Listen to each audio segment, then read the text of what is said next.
क्या तेरे नाम का सीक्वल सलमान खान के बिना बनने वाला है? धुरंधर के बाद प्रभास के साथ फिल्म बनाने वाले हैं आदित्य धर। बिग बॉस 20 की सभी डिटेल्स पता चल गई हैं।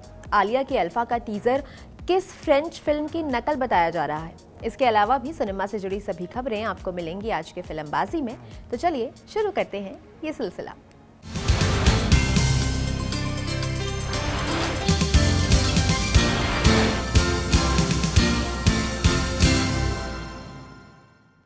वेलकम टू द जंगल का ट्रेलर आ गया है। फिल्म में अक्षय कुमार के साथ सुनील शेट्टी, परेश रावल, राजपाल यादव, जॉनी लीवर, अरशद वारसी, दिशा पाटनी, जैकलीन फर्नांडिस, रवीना टंडन, लारा दत्ता, जैकी श्रॉफ, उर्वशी रौतेला, कृष्णा अभिषेक, कीकू शारदा और दलेर मेहंदी समेत 30 एक्टर्स काम कर रहे हैं। इस बार सब मिलकर एक फिल्म बना रहे हैं, 2000 करोड़ की फेक फिल्म। आपको 4 मिनट 10 सेकंड के इस टीजर में केओस, लाफ्टर, एक्शन और ब्रेन रॉट कॉमेडी देखने को मिलेगी। फिल्म को अहमद खान ने डायरेक्ट किया है। ये 26 जून 2026 को थिएटर्स में रिलीज होगी। Spy comedy film happy Patel खतरनाक जासूस के बाद वीरदास अपनी अगली फिल्म बनाने जा रहे हैं। फिल्म का नाम है 12 नंबर। ये एक साइकोलॉजिकल हॉरर फिल्म है। फिल्म में वीरदास के साथ निहारिका दत्त, श्रेया पिलगांवकर, सुहेल नैयर, नवीन कौशिक, शीबा चड्डा, अरुणोदय सिंह, एहसास चन्ना और अतुल कुलकर्णी काम कर रहे हैं। 10 जून को आलिया भट्ट की अल्फा का टीजर आया। पब्लिक से तो इसे मिक्स्ड रिएक्शन मिला ही। लोगों ने इस पर ला फेमे निकिता और अमेरिकन स्नाइपर से सीन कॉपी करने के आरोप भी लगाए। ला फेमे निकिता एक फ्रेंच फिल्म है जो 1990 में आई थी। टीजर की शुरुआत में आलिया भट्ट का किरदार सीता और बॉबी देओल का किरदार एक रेस्टोरेंट में बैठे होते हैं। सीता के 18वें जन्मदिन के मौके पर बॉबी का किरदार उन्हें एक गिफ्ट बॉक्स देता है। उस गिफ्ट बॉक्स में एक कार्ड होता है जो एक होटल रूम का कार्ड है। वो सीता को फ्लोर और रूम नंबर बताता है और बताता है कि सालों से जिस मिशन के लिए वो सीता को ट्रेन कर रहे हैं, अब उस मिशन का वक्त आ गया है। इस तरह का ही एक सीक्वेंस फ्रेंच फिल्म ला फेमे निकिता में भी था। उसमें टिकिकारियो का किरदार एने पेरोलॉट को एक रेस्टोरेंट लेकर जाता है। वहां वो उन्हें एक गिफ्ट बॉक्स देते हैं। अल्फा में गिफ्ट बॉक्स के अंदर होटल रूम का कार्ड निकलता है और ओरिजिनल फिल्म में उसमें एक रिवॉल्वर होती है। इसका मतलब ये था कि एने का एक टारगेट है जो उसे खत्म करना है। इसके अलावा अल्फा पर क्लिंट ईस्टवुड की फिल्म अमेरिकन स्नाइपर से डायलॉग चुराने के आरोप भी लगे हैं। टीजर के एक सीन में बॉबी का किरदार आलिया से कहता है, दुनिया में सिर्फ 2 तरह के लोग होते हैं, वुल्फ और शीप। अमेरिकन स्नाइपर में भी एक ऐसा ही डायलॉग है जहां एक एक्टर कहता है, दुनिया में 3 तरह के लोग होते हैं, शीप, वुल्फ और शीप डॉग। कयास लगाए जा रहे हैं कि धुरंधर के बाद आदित्य धर प्रभास के साथ फिल्म करने की प्लानिंग कर रहे हैं। इस फिल्म का स्केल धुरंधर से भी बड़ा होगा। कुछ समय पहले भी इस तरह की चर्चाएं फिल्मी गलियारों में सुनने को मिली थी। जब धुरंधर 2 देखने के बाद संदीप रेड्डी वांगा ने एक्स पर एक पोस्ट की थी और उस पोस्ट को शेयर करके उसका जवाब देते हुए आदित्य धर ने प्रभास को लेजेंड बताया था, जिसके बाद से ही फैंस इस कोलैबोरेशन के अनुमान लगाने लगे थे। इसी साल अगस्त में पीपिंग मून समेत कई पोर्टल्स ने रिपोर्ट्स में बताया था कि आदित्य धर अपनी अगली फिल्म भारतीय इतिहास पर बनाएंगे। ये 3 सम्राटों की कहानी होगी।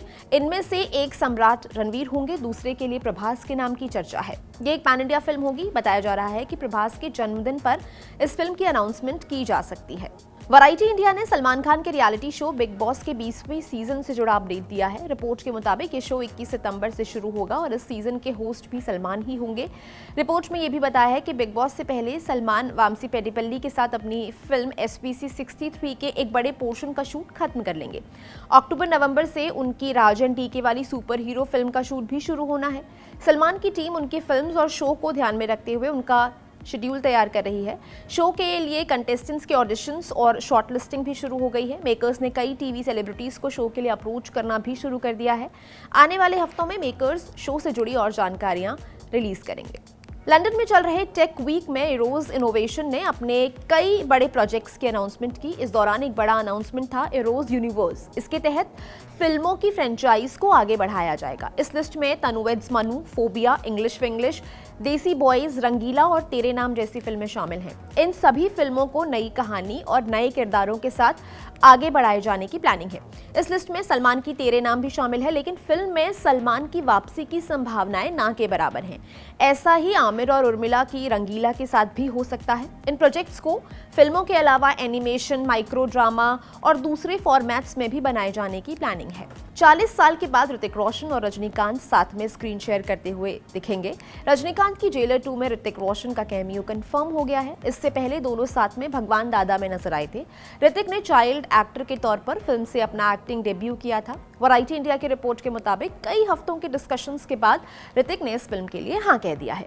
वो चेन्नई में 22 और 23 जून को अपने हिस्से की शूटिंग करेंगे। शूट शुरू करने से पहले उनके कई लुक टेस्ट होंगे। ऋतिक फिल्म में ऐसे किरदार में दिखेंगे जैसा उन्होंने पहले कभी नहीं निभाया है। 2023 में एक कन्नड़ फिल्म आई थी जिसका नाम था चैंपियन। इस फिल्म के एक गाने डिंगारा बिल्ली नानू में सनी लियोनी ने परफॉर्म किया था। इसके लिए उन्हें 1 करोड़ रुपए की फीस मिली थी।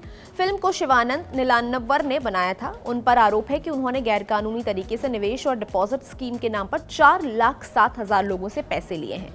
इन सभी लोगों ने एक ही खाते में पैसे भेजे हैं। ये 2,400 करोड़ रुपए से ज्यादा की रकम है, जिसमें से कुछ स्टॉक मार्केट में भी इन्वेस्ट कर दी गई है। जब शिवानंद का नाम इस फ्रॉड केस में सामने आया तो उनकी फिल्म CID रडार पर आ गई। इसी सिलसिले में सनी लियोनी से पूछताछ की जानी है। रियलिटी शो लॉकअप का दूसरा सीजन आने वाला है। 10 जून को इसका टीजर भी आ गया है। इस टीजर में फराह खान और रितेश देशमुख नजर आ रहे हैं। इस शो के पहले सीजन को कंगना ने होस्ट किया था। इस सीजन में वो होंगी या नहीं ये अभी साफ नहीं हो पाया है, क्योंकि टीजर में उनकी कोई झलक दिखाई नहीं दी है। ये सीजन नेटफ्लिक्स पर 27 जून को प्रीमियर होगा। Survival thriller film well fall का टीजर आया है। ये डेनियल क्रॉस के 2023 के बेस्ट सेलर नोवेल पर बेस्ड है। फिल्म में ऑस्टिन एब्राम्स लीड रोल में है। टीजर में दिखाया है कि एक यंग स्कूबा डाइवर अपने पिता की मौत के दुख और अपराध बोध से जूझ रहा है। अपने पिता से आखिरी बार जुड़ाव महसूस करने और मन की शांति के लिए वो कैलिफोर्निया के समुद्री तट पर एक खतरनाक डाइव पर निकलता है। उसका मकसद प्रशांत महासागर की गहराइयों में अपने पिता के अवशेषों को ढूंढना है। फिल्म को ब्रायन फील्ड ने डायरेक्ट किया है। ये 16 अक्टूबर को थिएटर्स में रिलीज होगी। क्रिस्टोफर नोलन की फिल्म द ओडिसी की रिलीज में अभी 5 हफ्ते बाकी हैं, लेकिन इसकी IMAX टिकट्स की बुकिंग शुरू हो गई है और टिकट्स जिस तरह से बिक रहे हैं वो अपने आप में एक रिकॉर्ड है। फिल्म की कई महंगी सीट्स पहले ही बिक चुकी हैं। द ओडिसी सिनेमा इतिहास की पहली ऐसी फिल्म है जिसे पूरी तरह से IMAX कैमरों से शूट किया गया है।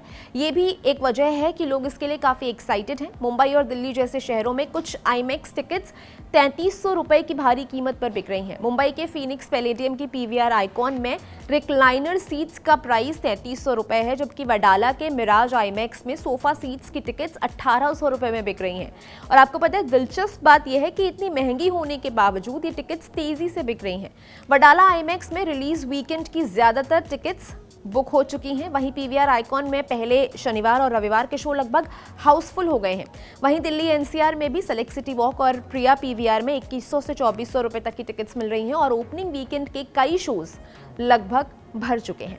अब बारी आज के फिल्म रिकमेंडेशन की। सोचिए, अगर आपको किसी दिन ये पता चले कि भाई आपकी पूरी जिंदगी एक टीवी शो है जिसे पूरी दुनिया देख पा रही है और आपके आसपास के सभी लोग उस शो में काम करने वाले एक्टर्स हैं, तो क्या होगा? इस फिल्म में ऐसा ही होता है। फिल्म का नाम है द ट्रूमैन शो। आपको जरूर देखनी चाहिए। आज के फिल्मबाजी में इतना ही। दीजिए इजाजत। मुलाकात होगी कल। मैं हूं गरिमा, कैमरा के पीछे है मेरे साथी दीपक। आप देख रहे हैं कड़क। शुक्रिया।